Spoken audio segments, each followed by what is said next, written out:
My name is Jamie, and this is my story. Worn out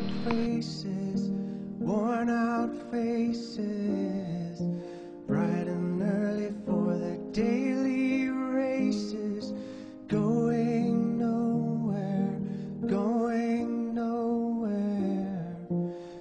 Their tears are filling up their glasses, no expression, no expression. I was from the Juicy Couture factory. The factory is famous for its luxurious velvet tracksuits. I was supposed to be paired up with a matching pair of pants, but an unfortunate accident had happened. On delivery day, my dream was set to come true. I was supposed to get shipped to the Juicy Couture outlet store where I would finally meet my match. And then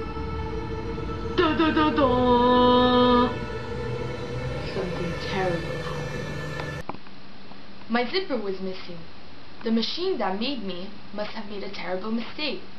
There was nothing that could have been done.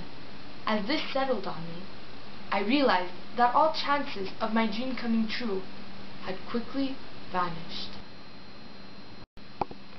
I was lonely, I was sad, I was depressed. I refused to talk to anyone. Not that anyone wanted to talk to me. Oh my god, guys, did you see it? Oh my god, ew, get this out. I can't believe it. Oh my god, zipper. Oh my god, look at it. I can't take it. Your eyes are probably so, oh my god, like,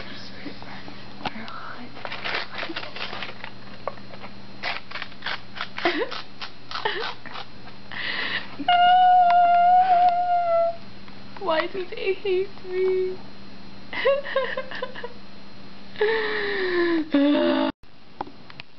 Upon my arrival, I was placed on a thin, bent hanger and lodged between a stained scarf and a pair of pants. I looked around me at my new home. No one seemed happy. We were all rejects. Two of the clothing items really got under my fabric. Sandy, the sweet and sassy stiletto, and Patricia, the pretty and perfect polo. They were set on display to lure people in because they were so perfect. Sandy and Patricia always made fun of the rest of us crammed onto the racks. No one ever looked at me. I was useless. I felt like nobody cared about my existence. I became very depressed and pessimistic. I started cutting my sleeves with the jagged edge of my hanger. I knew this was a horrible thing to do, but I just couldn't help myself. One day, my neighbor the Scarf, who is also known as Sally the Sad and Sorrowful Scarf, noticed all the loose threads around my sleeves and became very alarmed. Jamie, what's all that stuff around your sleeves? You really shouldn't be doing that, and you have to understand that life is a beautiful gift that you should cherish. My other neighbor, the pair of pants who introduced himself as Pat the Pitiful Prada Pants, had heard Sally's speech and intervened.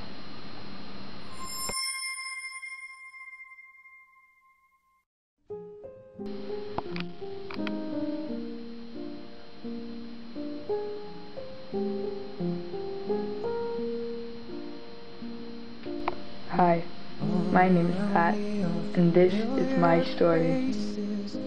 Worn out places, worn out faces, bright and early for their daily races, going nowhere, going nowhere. Their tears are filling up their glasses, no expression, no expression. Sometimes I wish I never existed. I am a hopeless case of torn, ugly pants. No tomorrow. I am a pair of Prada pants.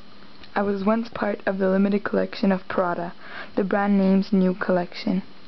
I used to live in the big and fascinating department store Haute Renfrew. But now, I sometimes wish I never existed. I am a hopeless case of torn, ugly pants. Once upon a time, I was a pair of new navy Prada pants. I was so excited to find someone that would fit perfectly for me, and every day I had desperately waited to find the one. Welcome to Prada's limited collection. Each item in this collection has been fabricated by our most renowned designers. They come in only one size. Therefore, Prada does not alter to fit you. You alter yourself to fit Prada. And then, something terrible had happened. One day, in March, a very tall lady had come to the store and had picked me to try on. I was a medium, and she had thought I was her size. Little did she know, Prada pants were made very small, with material that did not stretch. This lady brought me to the changing room and started to undress. I had known from the first time I saw her that she wasn't the one. I had a very bad feeling about this fitting, but then again, it wasn't my choice. Slowly, she was putting me on. When she reached the waist, it didn't fit, but she insisted, and she pulled until I felt a rip in my back. It was the most painful thing I have ever felt, and I started crying for the first time. When she was done with me and realized that I would never fit, she tossed me on the bench as if I was nothing. And that's when I realized that maybe I was worthless and that no one would ever want me. I was a dreadful pair of torn and weird fitted pants that no one would ever like. Little after that, they had sent me away where all the damaged clothes went. I was scared, worried, and had no one to talk to. But that's where I met Sally. She was a sorrowful scarf that had been torn by some little kid. She completely understood me, and we would talk about how they would treat us with no respect, no decency, and they would carry us like garbage, just because we were a little damaged.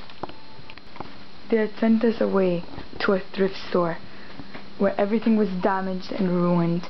It was a place that no one would want to live in.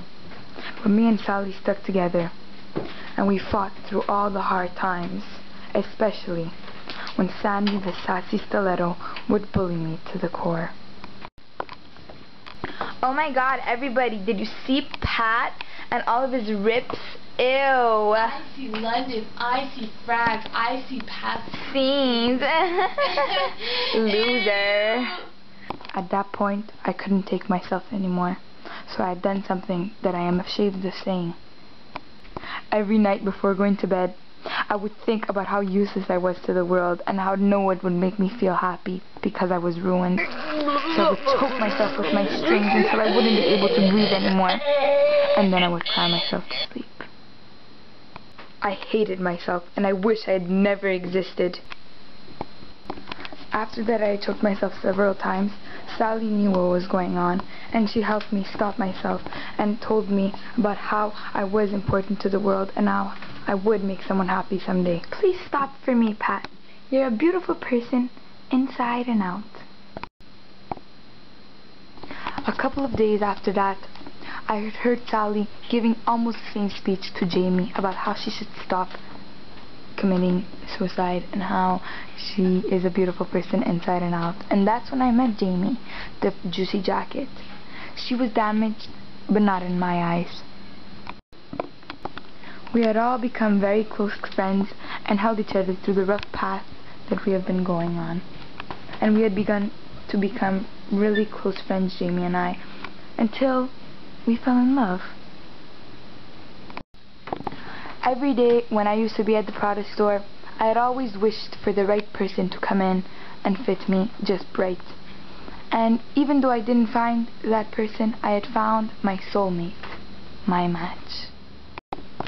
I realized that Pat and I are perfect in our imperfections. We complement each other and look great together. That I've been through, I'm kind of happy I got to this thrift store. I realize now that I wouldn't have made the friends that I've made, and I wouldn't have met someone that gave me a reason to live. Whenever I feel my confidence wavering, I'll always look up at my Jamie, my little Jamie, and I'll know that everything is alright as long as she's by my side. I now have very high hopes of being sold and having my dreams come true. I owe it all to my friends and my new positive attitude. Whenever someone ignores me, I feel my heart breaking. Before I can start to lose hope, I look down and see Pat and remember that I'm not alone. We were made For each other. She's my soulmate. He is my everything. everything.